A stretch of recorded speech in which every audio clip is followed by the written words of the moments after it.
Hello दोस्तों, welcome to अभी classes 007। मैं अजीत कुमार आप लोग का बहुत बहुत स्वागत करता हूं। आज मैं फिर से भूगोल के अध्याय 1 का पार्ट 1 लेकर के आ गया हूं आप लोग के लिए। तो चलिए स्टार्ट करते हैं। अगर आप लोग सिलेबस देखे होंगे तो पता चल गया होगा क्या पढ़ना है। भारत संसाधन एवं उपयोग, यानी कि भारत में संसाधन कौन कौन से हैं और उसका उपयोग कैसे करते हैं, उन सभी विषय में हम लोग को पढ़ना है।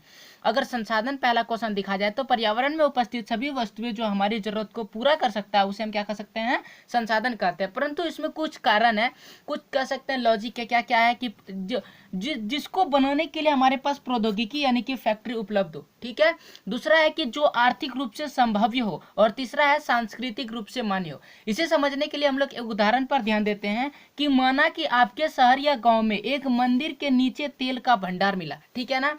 फिर हमें यह सोचना है कि प्रौद्योगिकी की मदद से इसे निकाला जा सकता है या नहीं। अगर नहीं निकाला जा सकता है तो वो तेल हमारे लिए किसी काम का नहीं, अगर निकाला जा सकता है तो काम का है। माना कि उसे निकालने के लिए प्रौद्योगिकी है, यानी कि हमारे पास उसे निकालने के लिए ढेर सारा तकनीक है, मशीन है। फिर सवाल यह आता है कि क्या हमारे पास इतना पैसा है कि उसे निकाला जा सके, इतना पैसा है या निकाला जा सके, या फिर क्या वहां इतना तेल निकलेगा कि उससे निकलने के बाद फायदा हो। माना कि हमने उसमें इन्वेस्ट कर दिया कि 100 रुपया, और हमको फायदा उसको बेचने के बाद या फिर उससे तेल निकला कितना, 80 रुपये का। 80 रुपये का तेल निकला तो क्या लगता है ये हमारे लिए फायदेमंद होगा क्या? नहीं। जब तक 200 या 200 से प्लस का तेल नहीं निकलेगा तब तक हमारे लिए फायदेमंद नहीं होगा। तो ये अगला बात है। माना कि आर्थिक रूप से भी संभव है, यानी कि फायदा भी हो रहा है, तकनीक भी है और वो तेल निकाल भी रहे हैं। लेकिन तेल मंदिर के नीचे है, तो क्या समाज उस मंदिर को तोड़ने देगा? मंदिर के नीचे है तो सबसे पहले मंदिर को तोड़ना पड़ेगा तो जाकर के वो तेल निकलेगा। तो क्या समाज जो जो जो उस मंदिर का पूजा करता है वो हमें तोड़ने की अनुमति देगा? नहीं देगा। यानी कि एक संसाधन को सांस्कृतिक रूप से मान्य होना भी बहुत ही जरूरी है। हो सकता है कुछ लोग देंगे कि चलो भाई, देश के विकास के लिए एक मंदिर का नुकसान हो रहा है तो कोई बड़ी बात नहीं है, तो वो पूजा स्थल को स्थान बदल करके ये काम कर सकते हैं। तो ये बातें हम लोग को समझ में आया। ये इसी चीज को बताने के लिए हमने ये उदाहरण लिया था।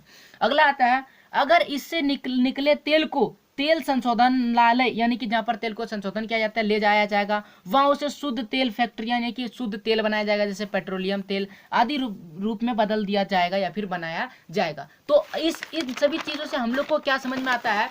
एक बात समझ में आता है कि यदि, यानी मानव प्रकृति से लड़ता है, तेल को निकाला प्रकृति से, और टेक्नोलॉजी तथा अन्य साधन का प्रयोग करके आर्थिक स्थिति में सुधार लाता है, और उससे क्या होता है, इनकम जो होता है उससे आर्थिक स्थिति में सुधार लाता है।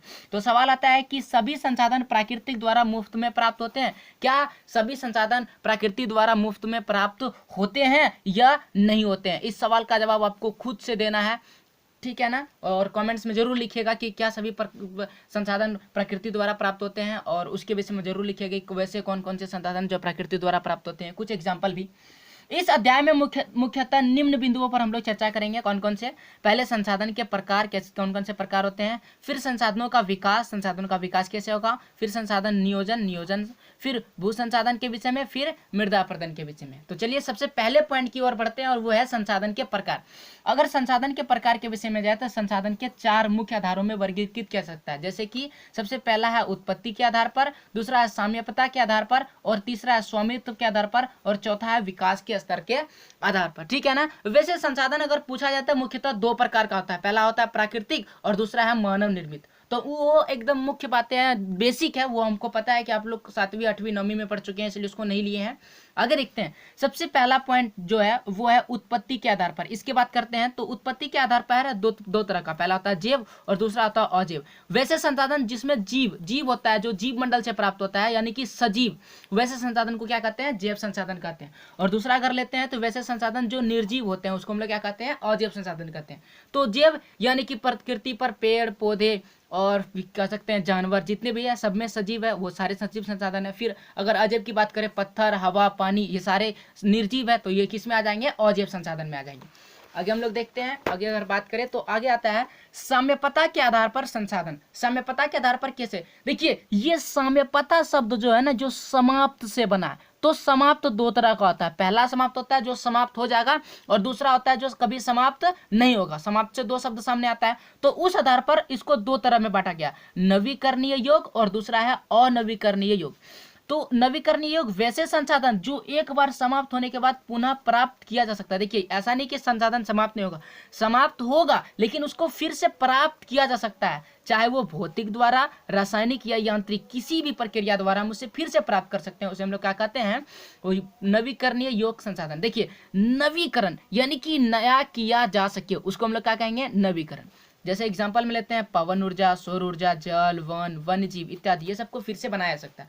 अगला लिखते हैं अनवीकरण, यहाँ शब्द पकड़िएगा, अनवीकरण। नवीकरण मतलब बनाया सकता है, अनवीकरण मतलब नहीं बनाया सकता। नवी मतलब नया और करण मतलब बनाना, नवीकरण नया बनाना, लेकिन इसमें जब अ लग जाता है तो वो नहीं बनने वाला शब्द होता है, तो ये हो जाएगा अनवीकरण, मतलब जो फिर से नहीं बन सकता है या फिर उसको बहुत ही लंबा समय लगता है बनने में, जो हमारे लिए संभव नहीं है, एक मानव के लिए संभव नहीं है। वे संसाधन जिसे एक बार प्रयोग करने के बाद खत्म हो जाते हैं और इसे बनने में लाखों वर्ष लग जाते हैं। देखिए लाखों वर्ष, 1 लाख वर्ष का समय अवधि कितना ज्यादा हो सकता है, जैसे कि जीवाश्म ईंधन, कोयला, तेल इत्यादि। ठीक है, अगला है वैज्ञानिक यह कहते हैं कि 100 से 2 साल लगभग के बीच में सारा जीवाश्म ईंधन जितना भी धरती में, वो सारे क्या हो जाएंगे, खत्म हो जाएंगे। इसे हम बना तो नहीं सकते हैं, परंतु क्या कर सकते हैं, बचा सकते हैं। अगर सारे जीवाश्म ईंधन खत्म हो जाएंगे तो आने वाला पीढ़ी क्या प्रयोग करेगा, इसलिए हम इसे, ऐसा नहीं है कि यूज करना यानी कि प्रयोग करना बंद कर सकते हैं, लेकिन इसको हम कुछ हद तक बचा सकते हैं। कुछ उपाय है, अगर आप लोग टीवी एड्स देखते हैं तो उसमें बताया जाता है, ताकि भविष्य में आने वाला पीढ़ी इसका प्रयोग कर सके। तो जरूर से जरूर बचाइएगा और कमेंट्स में लिखिएगा कि आप इसे बचाने के लिए क्या क्या कर सकते हैं। अगला है जो वो है स्वामित्व के आधार पर। ठीक है, अगर वहां क्लियर हो गया तो हम आगे बढ़ रहे हैं। स्वामित्व के आधार पर अगर संसाधन देखा है, स्वामित्व, स्वामी शब्द से बना है स्वामित्व। स्वामी का मतलब होता है मालिक। मालिक के आधार पर क्या होता है, एक व्यक्ति के अध्ययन, पूरे समाज का अधिकार। तो उस आधार पर हम लोग देखते हैं व्यक्तिगत संसाधन, सामुदायिक स्वामित्व वाले यानी सामुदायिक संसाधन, तीसरा है राष्ट्रीय संसाधन और चौथा है अंतरराष्ट्रीय संसाधन। ठीक है, चलिए इसको आगे डिस्कस करते हैं।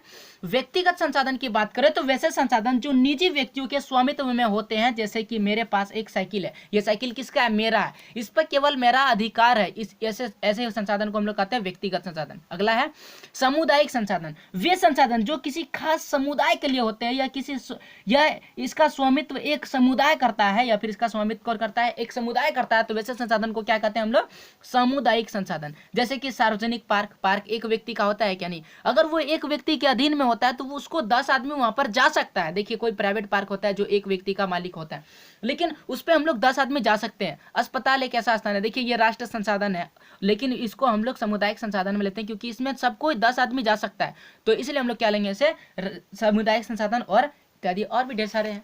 और अगला अगर हम देखें तो राष्ट्रीय संसाधन की बात करते हैं। राष्ट्रीय संसाधन, राष्ट्र संसाधन क्या होते हैं, राष्ट्र संसाधन वह संसाधन है जो किसी देश की राजनीतिक रेखा, देखिए ये जो रेखा दिख रहा है इसके अंदर, अगर भारत की स्थिति अगर आप लोग को याद है तो इस रेखा के ऊपर की मानचित्र हमने बनाया है, तो उस रेखा के अंदर पाए जाने वाले जितने भी संसाधन है वो क्या कहलाते हैं, राष्ट्रीय संसाधन कहलाते हैं। और एक बात है, समुद्र, यहाँ रेखा से लेकर के समुद्र से यानी कि 12 समुद्री मील लगभग 22.2 किलोमीटर तक की दूरी का जो समुद्र का पानी है वो किसी एक देश जिसकी रेखा समुद्र तल से मिलती है उस देश का संसाधन है। जैसे कि अगर हम अपने देश के पड़ोसी देश की बात करें, भूटान और नेपाल की बात करें, तो क्या उसकी सीमा समुद्र से मिलती है, नहीं, तो उसके पास समुद्री तल भी नहीं होगा, यानी कि उसके पास कोई भी समुद्री राष्ट्रीय संसाधन नहीं होगा। भारत का मिलता है तो भारत के पास है।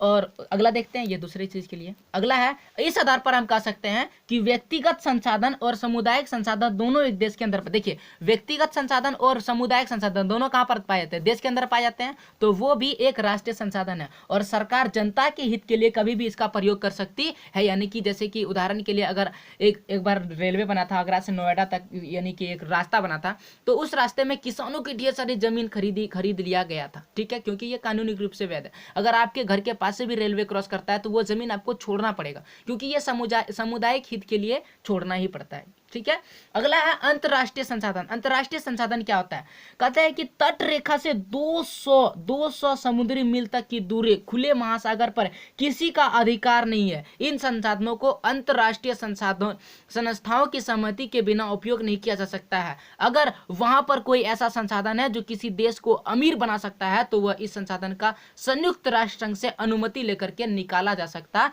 यानी कि वो इसका प्रयोग कर सकते हैं। देखिए यहाँ पर अभी हम बताए थे कि 22 1.2 किलोमीटर तक की दूरी किसका है, राष्ट्रीय संसाधन है। और उसके बाद यानी कि 200 मील यानी कि 370 किलोमीटर के बाद 370 किलोमीटर तक की जो समुद्री पानी है वो किसका है, अंतर्राष्ट्रीय संसाधन है। ऊपर में जो हवा है वो किसका है, अंतर्राष्ट्रीय संसाधन है। उसका प्रयोग यानी कि सभी देशों की अनुमति के बिना आप नहीं कर सकते हैं। तो ये था अंतर्राष्ट्रीय संसाधन। उम्मीद करते हैं आप लोग को समझ में आ गया होगा। अगला हम लोग बढ़ते हैं और वो है आपका विकास के स्तर पर संसाधन। विकास के स्तर पर अगर संसाधन देखा जाए तो 4 प्रकार का होता है, संभावी, विकसित, भंडार और संचित कोष। चलिए एक एक करके पढ़ते हैं। अगर संभावित संसाधन की बात करें तो ये वो संसाधन है जो किसी प्रदेश में विद्यमान है परंतु इसका उपयोग अभी नहीं किया जा रहा है। जैसे कि राजस्थान में सौर ऊर्जा का बहुत बड़ा भंडार है। आप लोग को पता है राजस्थान के पश्चिमी क्षेत्र में क्या होता है, बहुत ज्यादा गर्मी पड़ता है और गर्मी से ही तो सौर ऊर्जा निकलता है। तो वहां पर सौर ऊर्जा लगा करके हम लोग ढेर सारा बिजली उत्पन्न कर सकते हैं, लेकिन अभी नहीं किया जा रहा है। गुजरात में पवन चक्की की बात कर ले तो वैसे ही यानी कि वैसे संसाधन जिसकी संभावना है लेकिन प्रयोग नहीं किया जा रहा है, संभावित संसाधन कहलाते हैं। अगर विकसित भंडार की बात करें तो वे संसाधन जिसका सर्वेक्षण किया जा चुका है और उसके उपयोग की गुणवत्ता और मात्रा का निर्धारण किया जा चुका है, यानी कि उसमें कितना मात्रा में गुणवत्ता है, क्या है उसका मतलब कि कह सकते हैं कि उसका क्या गुण है और क्या उसमें प्रचुर मात्रा में हम लोग को फायदा होगा, तो वो सारी चीज का सर्वेक्षण किया जा चुका है। वैसे संसाधन को हम लोग क्या कहते हैं, विकसित संसाधन। भारत में लगभग 25,000 करोड़ टन कोयला मौजूद है जिसे आज हम प्रयोग कर रहे हैं, ठीक है ना, ये इसका एक उदाहरण है। अब आता है भंडार। भंडार के विषय में अगर पढ़ते हैं तो भंडार है पर्यावरण में उपस्थित वे पदार्थ जो मानव की आवश्यकताओं की पूर्ति कर सकते हैं परंतु उपयुक्त प्रौद्योगिकी के अभाव में, यानी कि उसको प्रयोग करने के लिए हमारे पास फैक्ट्री नहीं है, तो वैसे चीज को हम लोग क्या कहते हैं, भंडार में रख दिए, वैसे चीज को भंडार कहलाते हैं। जैसे कि जल जो H2 और O से मिलकर के बना हुआ है, ठीक है ना, और H2 जो एक ज्वलनशील पदार्थ है और ऑक्सीजन क्या है उसको जलने में सहायता करता है, लेकिन हमारे पास कोई ऐसा प्रौद्योगिकी नहीं है, तकनीक नहीं है जिसके द्वारा हम इसको अलग करके प्रयोग में ला सकते हैं। तो ऐसे संसाधन को किस में रखा गया है, भंडार में रखा गया। समझ में आ गया होगा। तो आगे बढ़ते हैं, वो है संचित कोष, ठीक है। ये वे संसाधन है जो किसी क्षेत्र में पाया जाता है उसे प्रयोग में लाने के लिए हमारे पास प्रयुक्त तकनीक भी है। देखिए संसाधन पाया जाता है, हम उसे जानते भी है कैसे प्रयोग करते हैं, इसका प्रयोग भी कर रहे हैं लेकिन अभी सीमित मात्रा में, और वैसे संसाधन को हम लोग किस क्या कहते हैं, संचित कोष, ठीक है ना। और क्यों इसको सीमित मात्रा में, क्योंकि उसे आने वाली पीढ़ी जो हमारा भविष्य में बच्चे आएंगे उनके लिए क्या कर रहे हैं, संचित कोष में रखे हैं ताकि इसको संभाल करके रखे, कहने का मतलब, ठीक है ना। संचित का इंग्लिश में अगर आप जानना चाहते हैं रिजर्व होता है, रिजर्व। जैसे नदियों के जल को विद्युत पैदा करने के लिए प्रयोग किया जा सकता है परंतु अभी सीमित मात्रा में किया जाता है। आज के लिए इतना ही। जय हिंद, वंदे मातरम। अगर आप चैनल को सब्सक्राइब करना चाहते हैं तो यहाँ सर्कल पर क्लिक करें और प्रीवियस वीडियो के लिए इधर लिंक यानी कि यहाँ पर दिखाई देगा आपको, जरूर उस पर क्लिक कीजिएगा। धन्यवाद।